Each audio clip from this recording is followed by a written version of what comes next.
Galera, vamos agora, acabamos de corrigir a questão número 10 e a promessa do tio Luiz. Nós vamos agora ter um vídeo muito mais curtinho. A gente já viu os esquemas todos, né, de técnicas para realizar questões. E eu vou sempre seguindo aquela sequência, mas sem, claro, dar aquele trato, né, mais atencioso, que é importante, né, mas a gente já vai aos poucos dominando essas técnicas. Então, a gente chega à questão 11. É uma questão muito recorrente em vestibulares. Isso aqui se chama estrutura etária da população ou pirâmide etária. Galera, não é difícil, não é um monstro, um bicho de 7 cabeças. É até tranquilo se a gente domina as técnicas. Então, o que acontece normalmente no mundo? Normalmente, no mundo, isso aqui é uma pirâmide etária, né, da população rural da região centro-oeste do Brasil de 2010. Mas no mundo, normalmente acontece o quê? Nascem um pouco mais de meninos do que de meninas. Talvez vocês possam, até no próprio ambiente familiar, embora isso daí varie, perceber que geralmente nascem um pouquinho mais de meninos do que de meninas, embora tenham famílias, eu tenho, né, a família da minha esposa, tia dela e madrinha da minha esposa, a família tem 3 filhas, né? Tem pai que dá forra mesmo aí, tá? Mas o normal, no geral, é a gente ter um pouquinho maior de nascimento de meninos do que de meninas, mas lá no topo, isso na base da pirâmide, né, que são, as pirâmides etárias são, como a gente sabe, divididas por faixas etárias, olha o nome, etária, idade. Então, elas vão de 5 em 5 anos. E, nesse caso, o zero conta. Então, 0, 1, 2, 3, 4, 5, 6, 7, 8, 9, 10, 11, 12, 13, 14. Aí, como já está ali, 15, 16, 17, 18, 19. Então, não é diminuir 19 por 15 e dar 4. É inclusive o 15, inclusive o 19. Então, é o intervalo contando, inclusive, com esses números, e não a partir desses números. É 15, 16, 17, 18, 19. São 5 anos. Tá? Sempre assim, porque quando a gente nasce, a gente leva um ano, é claro, até fazer um aninho de idade. Então, esse de 0 a 1, ele conta. Né? O 0, nesse caso, não é uma condição de neutralidade ou sem valor. Ele marca o início da vida. Tá? Em consequência disso, né, a tendência é de que nós temos um pouquinho mais de meninos do que de meninas nas faixas etárias mais jovens, mas lá no topo da pirâmide, que são as idades mais elevadas, as faixas etárias maiores, né, as pessoas mais idosas, as mulheres, elas tendem a ser num valor, né, num percentual maior da população. As mulheres possuem maior expectativa de vida, demonstrando que elas é que são sexo forte, né? Aquela palhaçada lá de sexo frágil, a mulher não. Eu me lembro muito bem aqui de casa mesmo, e olha que eu não sou dos mais frescos não, hein? Mas eu tô assim doente, com dor de cabeça, não faço nada. Fico ali convalescendo, chamo os filhos para perto de mim e digo, meu Deus, aproximem-se, o meu fim pode estar próximo. A minha mulher, cara, com cachumba, dor de dente, quebrou a perna, ela faz tudo com dificuldade, mas sem, né, reclamar, sem esmorecer. E as mulheres têm essa condição mais forte. E não é uma romantização aqui, né, que as mulheres carregam o mundo nas costas, não. Elas são mais esforçadas, mas é de saber lidar mais e melhor com o sofrimento, né? E é por isso exatamente que as bandeiras do movimento feminista, por exemplo, nós temos uma turma formada com muitas mulheres, né, com muitas jovens de todas as idades, né? Tia Francisca, um beijão para você, te amo, você sabe disso. As mulheres, elas, mesmo sendo essa força, mesmo demonstrando maior competência gerencial nesse mundo que nós vivemos, né, elas ainda recebem salários menores do que os homens, são menos numerosas em cargos de gestão, de direção. E é uma coisa que a geração de vocês talvez não resolva, mas com certeza dará uma caminhada mais avançada à frente. Então, nascem mais homens, um pouquinho mais do que as mulheres, Então, as faixas etárias ali mais jovens, principalmente até os 19 anos, tendem a ter uma pequena maioria masculina. Vocês estão vendo aí nesse gráfico que tem mais azulzinho do que amarelinho, ali na parte de baixo, um pouquinho maior para o lado dos homens, mas que não é o caso dessa pirâmide etária aqui, é exatamente a chave da resposta para essa questão. Normalmente nós vamos ter mais mulheres lá na parte de cima, tá? Essa é uma pirâmide etária normal. Exatamente por isso que é a chave para a gente encontrar a resposta. Essa pirâmide etária aí, ela é anormal. Nós temos menos mulheres na parte superior. As mulheres ou estão morrendo mais do que os homens, têm maior taxa de mortalidade, por isso elas estarem em menor proporção, ou nós temos ao longo do tempo menos mulheres do que homens nessa área, que é exatamente o que está acontecendo aí. Tá? Então, o que acontece com esse gráfico? Tem mais homens do que mulheres. E isso tem um motivo, uma explicação que nós vamos ver, certo?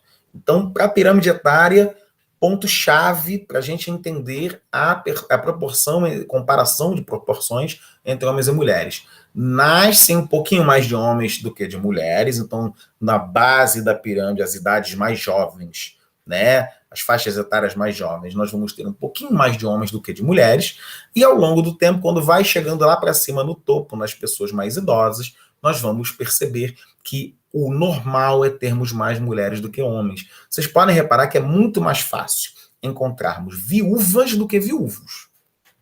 Até porque o viúvo, no homem, não consegue ficar sozinho.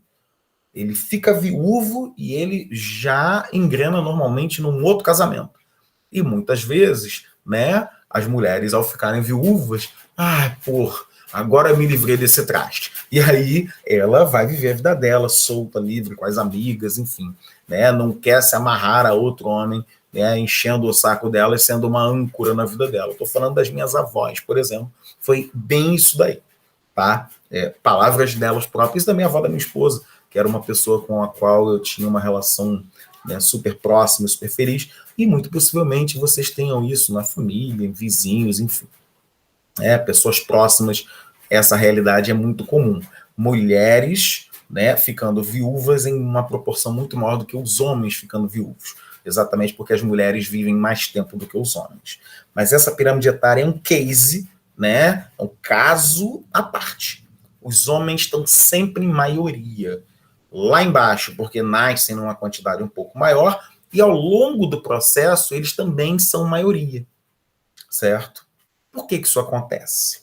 Só tem uma explicação para isso, tá? Já fizemos a análise aqui, vamos ver o que o comando da questão está nos pedindo. Essa é uma questão curtinha que não tem enunciado. Ela tem matriz de referência ou suporte, que é a pirâmide etária, comando e opções. Comando. A proporção de homens e mulheres nesta pirâmide etária é explicada pelo comportamento do indicador demográfico denominado. O que é um indicador demográfico? Demografia vem de população. Tudo que é demográfico tem a ver com população. Então, eu costumo ensinar aos alunos que o Flamengo, normalmente, a torcida do Flamengo se denomina nação. Isso é uma bobagem. Nação nunca teve a ver com quantidade de gente. E a galera se denomina nação exatamente por achar que tem a ver com quantidade de gente. Quantidade de gente em geografia e nas ciências humanas chamamos de população. Nação tem a ver com comportamento. Então, a nação Yanomami, que vive lá entre Roraima, né, e a Guiana e parte da Venezuela, sobretudo do lado brasileiro, no estado de Roraima, a nação Yanomami ela é calculada entre 5 a 10 mil pessoas. E é uma nação. Nação tem a ver com comportamento, com cultura, com linguagem. São outros atributos qualitativos, ou seja, qualidades, e não necessariamente quantitativos, quantidade. Quantidade de pessoas é população. Então, podemos ter perfeitamente uma nação vascaína, uma nação tricolor, uma nação botafoguense, uma nação rubro-negra, como existe, portelense, mangueirense, imperiana, salgueirense, enfim. Porque cada grupo social desse, né, em termos de suas manifestações culturais, suas bandeiras, seus símbolos, tem um tipo de padrão, um tipo de perfil, certo? é bem isso daí. Como a gente está dentro de uma escola de samba que tem uma torcida enorme e que tem sua própria forma de enxergar o mundo e de se ver nesse mundo, que é a Portela e os portelenses, as portelenses, certo? A gente tem um exemplo de nação que é perfeito, que a gente compare. Quem conhece portelense e mangueirense, por exemplo, ou no caso de Madureira, aí fica até melhor para comparar. Portelense e imperiano, tudo do mundo do samba. Mas tem muitas diferenças. Nós, na Portela, cultuamos a águia, o Império, a coroa. A Portela é azul e branco, o Império é verde e branco. Mas o verde e branco do Império não é o mesmo verde da Imperatriz Leopoldinense ou da Mocidade. Assim como o azul da Portela é diferente do azul da Beija-Flor ou da Vila Isabel. Tá? Então nós temos diferenças, o tipo de samba como a bateria toca, uma série de atributos que são muito mais complexos, que não cabem aqui nessa questão, que vão definir o que é o ser portelense. Daí a gente entender com propriedade que a Portela é uma forma de nação, por conta de cultura. Nação e cultura caminham juntos. População, demografia tem a ver com quantidade de gente, estatística, gráfico, tabela, exatamente o que está aparecendo aí na tela para vocês. Tá? Indicador demográfico. O que é um indicador demográfico? É tudo aquilo que tem a ver com a variação da quantidade de pessoas numa dada população. Então, taxa de natalidade, ou seja, a quantidade, né, a porcentagem de pessoas que nascem num determinado período, um ano, um mês, uma semana, é um indicador demográfico. Taxa de mortalidade, a gente infelizmente vem aí há 1 ano e meio enfrentando a Covid, né? Várias centenas, às vezes milhares de mortos aqui no Brasil por dia. É um indicador demográfico, a taxa de mortalidade, né? Migrações. Então a gente, com certeza, aí na turma temos pessoas que vieram de outras regiões do país, né? Vieram do Nordeste, por exemplo, é muito comum aqui no Rio de Janeiro, galera que veio do Nordeste para o Rio de Janeiro. Então, quando a pessoa migra, ela sai de onde vivia e vem para um outro lugar. Ela aumenta a população desse lugar de chegada e diminui a população de onde ela saiu. Certo? É um indicador demográfico. Por quê? Está aumentando ou diminuindo a quantidade de pessoas, está aumentando ou diminuindo, portanto, a população. Tá? Isso é indicador demográfico, só para a gente saber do que está lidando. Taxa de imigração é indicador demográfico? É. Expectativa de vida é um indicador demográfico? Não. Não está lidando com aumento ou redução de população. Mas é um item importante quando a gente estuda demografia. Por quê? Porque nos dá a base, né, para que a gente estude a respeito de qual é o padrão de vida daquela população. Normalmente, quando a gente está falando de um bairro com maior expectativa de vida, ou de uma região, ou de um país, a qualidade de vida desse país é maior. A tendência sempre é de que as pessoas tenham maior renda, mais anos de estudo, ou seja, melhor educação, né? Maior acesso à saúde, a bens, a serviços, maior qualidade de alimentação, menos problemas ambientais, quer dizer, esgoto tratado, água tratada, canalizada, menos poluição. Então, a expectativa de vida, ele é um indicador de qualidade de vida, não demográfico em termos de quantidade, de proporção de pessoas. Mas é um indicador importante. Mas já eliminaria a letra B, porque não é um indicador demográfico. Ou seja, ele não vai nos ajudar a definir a quantidade de pessoas numa determinada população, ou a variação da quantidade de pessoas numa determinada população. Crescimento vegetativo. Crescimento vegetativo é um indicador demográfico. O que é o crescimento vegetativo? Né? É o crescimento natural, pode aparecer como vegetativo ou natural. Né? Então, um homem e uma mulher, eles se conhecem e tal, se relacionam ali e eles, né, uma condição ou outra, nasce um bebê aí. Crianças nasceram, eles produziram crianças. Certo? Crescimento vegetativo é a diferença entre taxa de natalidade e de mortalidade. Então, a população pode aumentar quando a taxa de natalidade, ou seja, nascimentos, é maior que a taxa de mortalidade, claro, mortes. Nasceu mais gente do que morreu, a população aumenta. Nasceu a mesma quantidade de pessoas que morreram, a população se estabiliza. Nasceu menos gente do que morreu, a população diminui. No Brasil, no ano passado, e possivelmente, muito provavelmente agora em 2021, nossa população diminuiu de tamanho. Morreu mais gente do que nasceu durante a pandemia. E isso deve estar em todo o mundo. a população mundial com certeza diminuiu. Isso é comum em momentos de pandemia. Quando o mundo passa por pandemia, normalmente ocorre uma redução da população, assim como ocorre nas guerras, né? Uma taxa de mortalidade muito mais alta do que a de natalidade. Mas é um processo vegetativo, natural. É um indicador demográfico, a letra C pode ser a nossa resposta. Letra D, sobremortalidade feminina, seria um indicador demográfico também, certo? Está falando de uma coisa bem específica que é sobremortalidade, ou seja, mortes das mulheres acima do normal. E nesse caso da questão é uma pegadinha. Por que é uma pegadinha? Porque ali a gente está vendo que tem uma quantidade menor de mulheres, certo? Se a pessoa souber ler uma pirâmide etária, mas não souber, né, interpretar a pirâmide etária, fazer uma análise aprofundada da pirâmide etária, ela vai cair nessa letra D.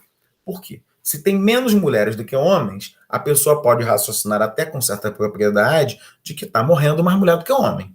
Então tem um aumento da mortalidade feminina, portanto, sobre a mortalidade feminina. É indicador demográfico, mas não é o que a gente está procurando. Não é o que o gráfico apresenta. A letra B, eu nem vou nela. A letra C, crescimento vegetativo. Então, eu falei agora há pouco que o normal é termos mais nascimentos de meninos, um pouco mais do que de meninas, mas lá em cima, na mortalidade, né, na expectativa de vida, né, as mulheres vivem mais tempo que os homens. Então, acaba equilibrando. A quantidade de homens e mulheres normalmente é muito próxima, exceto por alguns fatores que nós vamos ver. Certo? Então, o normal é nascer mais meninos, né, do que meninas, mas os homens morrerem antes das mulheres. Os homens terem menor expectativa de vida, claro, as mulheres com maior expectativa de vida. Isso é o normal, é o crescimento vegetativo, mas não é isso que o gráfico está mostrando. Então, é algo que foge da normalidade. E aí, o gabarito é a letra A de amor. Taxa de migração. Por quê? Normalmente, quem migra é o homem. O normal é o homem migrar em busca de emprego, a esposa, a não ser que, estou falando esposa, que se for uma mulher jovem, que não seja casada, ela tem uma liberdade, uma autonomia muito maior, essa mulher migra também, tá? Mas a gente falando por um intermédio de uma perspectiva, de uma análise mais aprofundada, tanto o homem casado, com família constituída, quanto o homem solteiro, que não tenha nenhum tipo de fixação ao território, né, em termos de família, eles migram. Mas é raro a mulher com filhos migrar. Ela pode até migrar num segundo momento. Então, o que acontece normalmente? O homem vai e migra, quer dizer, sai de onde mora e vai para um outro lugar em busca de trabalho. Quando ele consegue trabalho, consegue, né, se estabilizar, consegue uma casa, aí ele traz a família.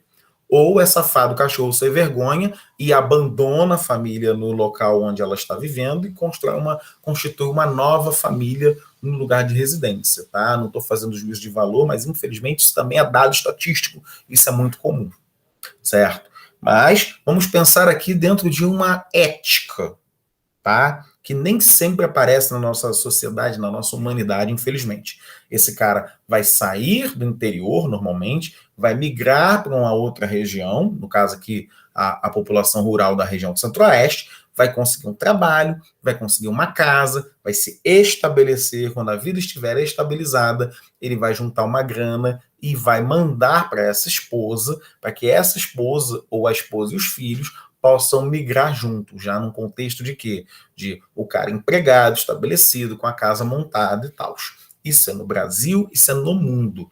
Então, quando a gente tem uma taxa de migração elevada, a tendência é de que haja mais homens do que mulheres. Por exemplo, São Paulo, aqui no Brasil, tem cerca de 500 mil homens a mais do que mulheres. Porque São Paulo é uma cidade que ainda hoje, apesar de ter diminuído, evidentemente, ao longo do tempo, né, o volume de pessoas, mas ainda continua recebendo muitos imigrantes.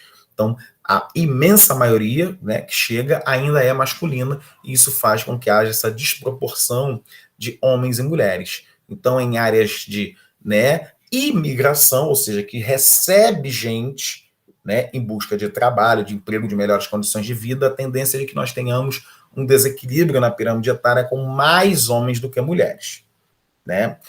Ao passo que nas áreas onde nós temos, né, emigração, ou seja, saída de pessoas, a tendência é de que haja mais mulheres do que homens, certo? É assim que funciona. A questão 11 foi resolvida por nós. Vamos direto e reto para a questão 12, que também é uma questão de demografia. A UERJ gosta muito de questões de demografia, o Enem também, certo? Vocês vão ver que novamente as pirâmides etárias vão aparecer aí. Mas primeiro eles colocaram um gráfico. Então vamos lá. O suporte, né, ou a matriz de referência é um gráfico. Então aqui tem um gráfico, linhazinha azul com bolinha azul e linhazinha, né, vermelha ou avermelhada com quadradinho vermelho ali, avermelhado, tá? Indicando, né, crianças que estudam do 1º ao 5º anos. Então quem tem filho aí sabe que 1º ano tem 6 anos de idade, 5º ano normalmente está chegando ali 9, 10 anos de idade, né? 6º ao 9º anos, né, que vai ali dos 11 aos 14, 15 anos. Então nós estamos falando numa perspectiva de pirâmide etária no 2º e no 3º degraus. Primeiro degrau da pirâmide etária é sempre de 0 a 4 anos, segundo degrau de 5 a 9 anos, terceiro degrau de 10 a 14 anos. São os 3 primeiros degraus. Aqui não está falando nada de gênero, são meninos e meninas, independente de gênero. Já na outra questão, a 11, já estava dividido por homens e mulheres. Tá? Então aqui nós estamos falando de faixa etária. O que esse gráfico está mostrando para a gente? Isso é muito importante a gente tentar fazer sempre nas questões uma interpretação desse suporte ou matriz de referência. Saber o que está acontecendo ali, o que ele está comunicando para a gente, o que ele está nos mostrando, nos dizendo. Tá? De 2008 para 2016, tanto a quantidade de crianças matriculadas do 1º ao 5º ano quanto do 6º ao 9º ano caiu no Brasil. Então lá o título do gráfico é Brasil, alunos matriculados no ensino fundamental, né? Que vai do 1º ao 9º ano, mas dividido em 2 faixas etárias diferentes. Ensino Fundamental 1, que vai do 1º ao 5º ano, Ensino Fundamental 2, que vai do 6º ao 9º ano. E nos 2 casos estamos caindo, certo? É nítida uma descida de 2008 para 2016, ou seja, nós temos menos matrículas e a tendência é de que esteja havendo menos pessoas na pirâmide etária do Brasil nessas faixas etárias, né? É um indicador de que está havendo menos crianças e menos adolescentes, portanto, um envelhecimento da população brasileira. É isso que está mostrando aí, tá? O suporte. Sempre entendendo que nesse lapso de 2008 a 2016, são 8 anos. Enunciado, essa questão tem ao contrário da 11. O gráfico aponta uma variação do número de alunos no ensino fundamental, que pode ser associada a mudanças etárias, né? Então o gráfico está mostrando uma variação, que já fazendo análise vimos que está diminuindo nos 2 casos. Isso é bem nítido aí no gráfico. De 2008 para 2016 diminui a quantidade tanto do 1º ao 5º anos quanto do 6º ao 9º anos. Pode ser associada a mudanças etárias, não está cravando que seja, está dizendo que pode ser. Beleza. O par de pirâmides etárias que explica a variação ou seja, vou apresentar aqui a imagem, né? Eu coloquei dessa forma porque eu vou precisar extrapolar um pouquinho a imagem do gráfico para apresentar com maior nitidez as opções de resposta que não tem nada escrito. São pirâmides etárias, né? Como aquela que foi o suporte da questão anterior, agora elas vão formar gabaritos. Então, uma pirâmide etária de 2008, uma pirâmide etária de 2016 em cada uma das opções. O que a gente tem que buscar aqui? Uma pirâmide etária que se alinhe à realidade brasileira no período, ou seja, o Brasil já tinha um crescimento da população em idade adulta, ou seja, o meio da pirâmide etária brasileira tem que estar mais gordinho, não pode ser uma base maior, porque a taxa de natalidade já não era tão alta no período, já não nasciam tantos bebês, então a galera vai lembrar aí, a galera mais, né, mais experiente como eu, né? Então, assim, lá nos anos 70, nos anos 80, era comum, né? As famílias, ainda não tínhamos muitas mulheres no mercado de trabalho, né? As mulheres ainda eram muito do lar, né? Isso era muito comum na minha infância, as mães dos meus amigos, só a minha mãe trabalhava fora. Todas as demais eram esposas de alguém e o marido é que sustentava a casa. elas eram completamente dependentes financeiramente do marido, né? E uma geração depois, isso já mudou radicalmente. É raro a gente ver hoje em dia uma mulher jovem que não queira trabalhar, estudar, ser dona do seu nariz, ter a sua grana e não ficar dependendo de homem nenhum. Mas no passado, isso era muito comum. E isso acabava gerando famílias maiores. As mulheres tinham, né, uma taxa de fecundidade, ou seja, a quantidade de filhos por mulher era maior. Isso, por conseguinte, fazia com que a pirâmide brasileira, a pirâmide etária, tivesse uma base mais larga, tinha mais gente. Olha o relógio aí de novo, que loucura o meu celular. Ele toda hora participando com a gente, já foi no outro vídeo, né? Então, a base mais larga significa maior nascimento de crianças. A base mais estreita, diminuindo crianças. Só que essa galera que nos anos 80 era criança e formava uma base mais larga, hoje em dia eles são adultos, então vão formar um meio de pirâmide mais largo, mais gordinho. E é exatamente esse tipo de detalhe que a gente tem que perceber. Aqui estão as opções, né? Letras A, B, C e D. Na letra A, nós temos, em 2008, uma pirâmide etária com a base bem larga, indicando uma taxa de natalidade muito alta. E isso não era a realidade em 2008, tá? É no nosso tempo de vida, a gente sabe disso. Claro que há localidades em que nós temos mulheres tendo muitos filhos, mas a gente sabe também que há localidades no Brasil, sobretudo as faixas mais elevadas de renda, em que as mulheres optam muitas vezes por não ter filho nenhum. Há métodos para isso, as mulheres escolhem o que fazer com seus corpos, principalmente se elas tiverem autonomia financeira, certo? Então, não quer ter filho, não quer ter filho, é legítimo. É uma escolha da mulher. Isso não era possível no passado. Quando o cara ia lá e pedia a mão em casamento, ele pedia a mão da mulher, não porque a amava, poderia até amar também, mas era muito para lavar, passar, cozinhar, para mandar nela, para fazer um monte de coisa. Né, para cuidar dos filhos dele enquanto ele estava na rua, na esmorna, enfim, infelizmente isso era comum. Era na minha família e possivelmente era a realidade de muitas famílias, certo? Mas essa pirâmide etária de 2008, ela estaria perfeita para 1980. Para 1990, talvez, mas para 2008, não. Então a letra A já está fora. A letra B de bola já é mais plausível. Já tem uma base ali, ó, a parte de baixo, né, que é a base, mais estreitinha, vai alargando para o meio da pirâmide, ou seja, mais adultos jovens, né, dá uma estreitadinha, depois alarga de novo e vai até o fim, sempre com o lado vermelho das mulheres, ó, com maior quantidade do que o lado dos homens, lá para a parte alta da pirâmide. Aquilo que a gente viu na outra questão. O normal é isso. As mulheres terem maior expectativa de vida, viverem mais tempo do que os homens. Está aparecendo bem ali na letra B, vamos guardá-la. Já dá para eliminar a A por conta da pirâmide de 2008, que ela está com a base muito larga. Em 2008, nós não tínhamos tantas crianças nascendo assim, a natalidade não era tão alta. Na letra C, nós temos ali, né, de 2008 para 2016, uma pequena redução, isso é plausível, está um pouco mais achatado, sobretudo em 2016. O meio da pirâmide está mais gordinho, é possível também. Na letra D, apesar de haver uma redução, né, de 2008 para 2016, o que é condizente com o gráfico que a gente está vendo lá em cima, que foi o gráfico de suporte, ela está muito irregular, ela está muito recortada a pirâmide, né? Tem faixa etária que está maior, aí depois diminui, depois fica maior. Isso não tem nenhuma explicação. O que explica essas diminuições, essas variações muito grandes, muito aprofundadas, né, muito perceptíveis numa pirâmide etária?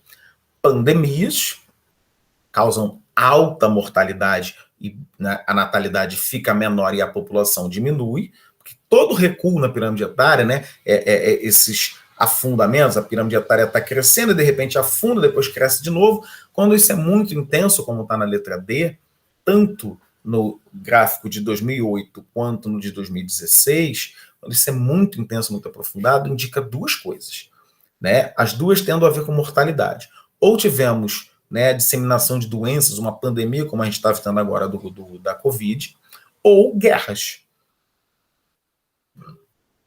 E não houve de 2008 a 2016 nenhuma coisa nem outra no Brasil.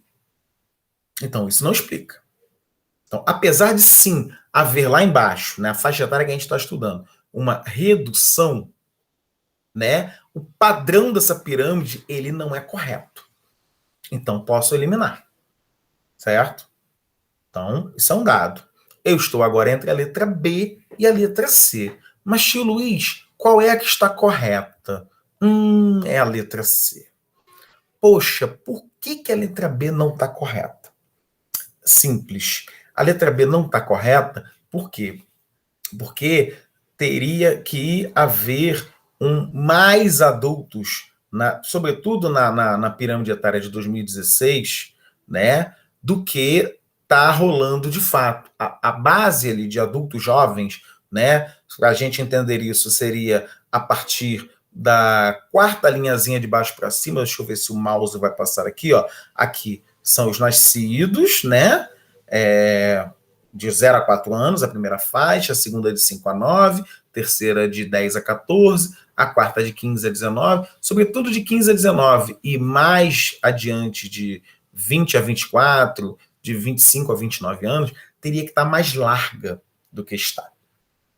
Certo? Principalmente na de 2016. Notem também que tem um padrão aqui que não está dentro da normalidade.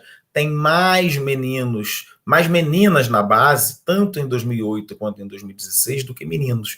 E nós vimos que o padrão é nascer mais meninos do que meninas. Não me perguntem por quê, mas é o normal, né? É o que as estatísticas mostram no mundo inteiro. Um nascimento maior de meninos, um pouquinho maior do que de meninos. Né? Sempre. Assim como é normal também, lá no alto da pirâmide etária, né, nas faixas etárias maiores, a partir dos 65, 70 anos, ter maior mortalidade entre homens do que mulheres. As mulheres vivem mais anos na maior parte dos países. Isso não está aparecendo na pirâmide etária B, mas aparece na pirâmide etária C, que é o gabarito. Ó, tem mais meninos do que meninas, pouca coisa, mas tem, tanto em 2008 quanto em 2016, mas ó, há uma redução de nascimentos, certo? E isso vai estar alinhado direitinho com a queda das matrículas no período, certo? E tanto num caso quanto no outro, ó, as faixas etárias do meio da pirâmide etária, né, que são as pessoas adultas, aquelas que trabalham, que geram renda, riqueza, com seu salário, ou com seus pequenos negócios, para microempreendedoras e microempreendedores, né, que formam a chamada população economicamente ativa, tá mais gordinha. Então, essa pirâmide etária C, ela configura o gabarito. Galera, beijo para vocês todas e todos, e até a próxima. Tchau, tchau do tio Luiz.